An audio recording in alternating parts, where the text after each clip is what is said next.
YouTube पे पहली बार आ रही है भोजपुरी की सुपर हिट मूवी, जिस मूवी का नाम है गुजराती बहू।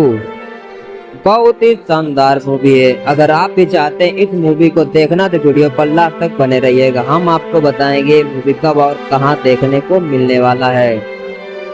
और अगर आप हमारे चैनल पर नए हैं तो वीडियो को लाइक करके चैनल को सब्सक्राइब जरूर करिएगा, क्योंकि हम ऐसे वीडियो आपके लिए लाते रहते हैं। सबसे पहले हम जान लेते हैं इस मूवी में स्टार कास्ट में कौन कौन नजर आने वाले हैं।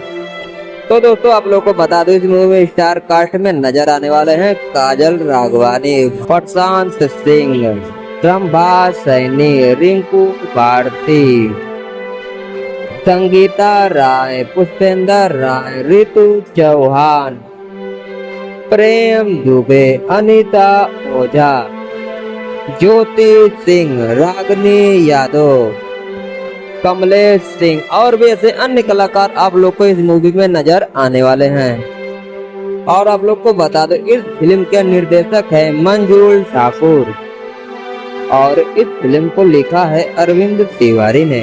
अब दोस्तों आप लोग को बता दो, ये मूवी यूट्यूब पर कब देखने को मिलने वाला है। तो दोस्तों आप लोग को बता दूं, 16 अगस्त शनिवार सुबह 8 बजे आपको B4U भोजपुरी यूट्यूब चैनल पर देखने को मिलने वाला है गुजराती बहू। दोस्तों देखना बिल्कुल न भूलिएगा। और ऐसी ही जानकारी के लिए हमारे चैनल को सब्सक्राइब करके बेल आइकन को जरूर प्रेस करें, क्योंकि जैसे हम कोई नई वीडियो लाएंगे आपको सबसे पहले देखने को मिलेगा।